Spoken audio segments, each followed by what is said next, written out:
ทีมชาติลาวไล่ถล่มทีมชาติมองโกลี6-0เตะบานทรายยู่ซาวชิงแชมป์อาเซียน2025รอบคัดเลือกนัดที่2ในวันที่27กันยายน2024นี้ที่สนามกีฬาแห่งชาติหลัก16ณคลองหลวงจันทน์มีการแข่งขันเตะบานทรายชิงแชมป์อาเซียนรุ่นอายุบ่เกิน20ปีรอบคัดเลือกหรือ AFC Asian Cup 2025 Qualify กลุ่ม G ซึ่งสปป.ลาวรับเกียรติเป็นเจ้าภาพในเวลา 19 โมง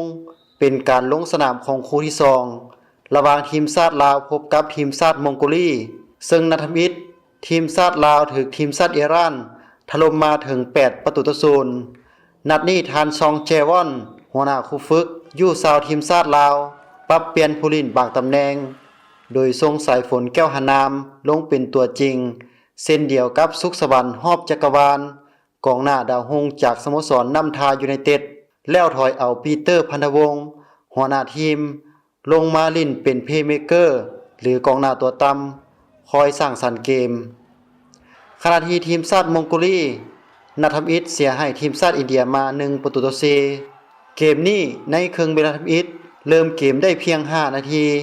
ทีมชาติลาวได้ประตูขึ้นนำไปก่อนอย่างไววาจากสุขสวรรค์ฮอบจักรวาล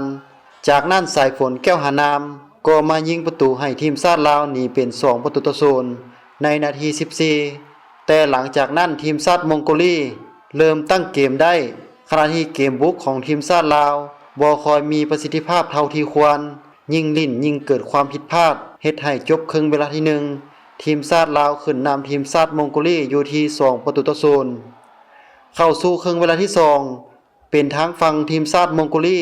ที่โหมบุกเข้าใส่ส่วนเกมการเล่นของทีมชาติลาวก็ยังบ่แตกต่างจากครึ่งเวลาที่1แนวใดก็ตามถึงแม้นว่ารูปแบบการเล่นของทีมชาติลาวจะบ่สะดุดตาแฟนบาลพอปานใดแต่ก็มาได้ประตูหนีห่างเป็น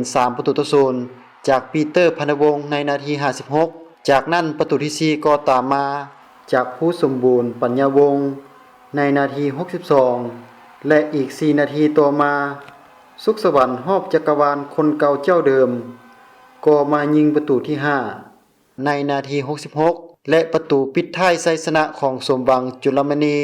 ในนาที78เฮ็ดให้จบเกมการแข่งขัน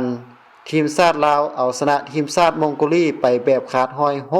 6-0เก็บ3คะแนนสำคัญอยู่อันดับ3ของกลุ่มจีโดยนัดสุดท้ายจะพบกับทีมชาติอินเดียทีมอันดับ2ของตารางในวันที่29กันยายนนี้ขณะที่อีกคู่หนึ่งทีมชาติมองโกลีจะพบกับทีมชาติอิหร่านทั้ง2คู่แมนแข่งขันที่สนามกีฬาแห่งชาติหลัก16ณคลองหลวงจันทน์